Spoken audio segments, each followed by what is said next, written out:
नमस्कार मित्रांनो, ठरलं तर मग या मालिकेच्या येणाऱ्या पुढील भागात आपल्याला खूप मोठा आणि जबरदस्त ट्विस्ट पाहायला मिळणार आहे.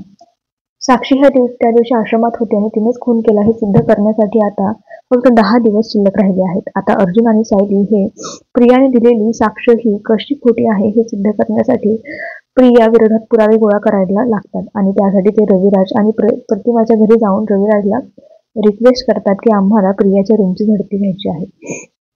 सुरुवातीला रविराज नकार देतो. तो अर्जुनला म्हणतो की तन्वी खोटं बोलत असेल, पण ती खोटी साक्ष कधीच देणार नाही. तेव्हा अर्जुन म्हणतो की सिनियर मला फक्त एक प्रयत्न करू दे. तेव्हा प्रतिमा ही आता रविराजला समजावते की आपल्याला माहित आहे ना तन्वी खोटी साक्ष देणार नाही. मग अर्जुनला घेऊ दे ना झडती.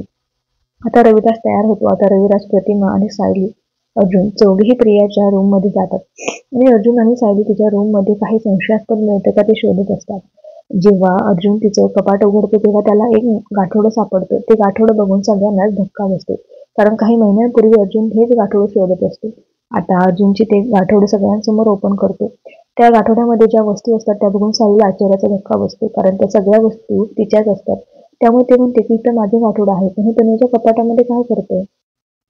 तेव्हा अर्जुनही म्हणतो की आश्रमातली सगळी गाठोडी तर पोलिसांच्या ताब्यात होती आणि पोलिसांनी तर आपल्याला सांगितलं होतं की त्या सगळ्या वस्तू आगीमध्ये जळून खाक झालेल्या आहेत.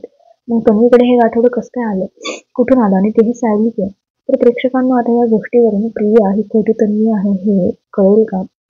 आणि जर नाही कळालं तरी देखील आता अर्जुनचा संशय आता वाढलेला आहे.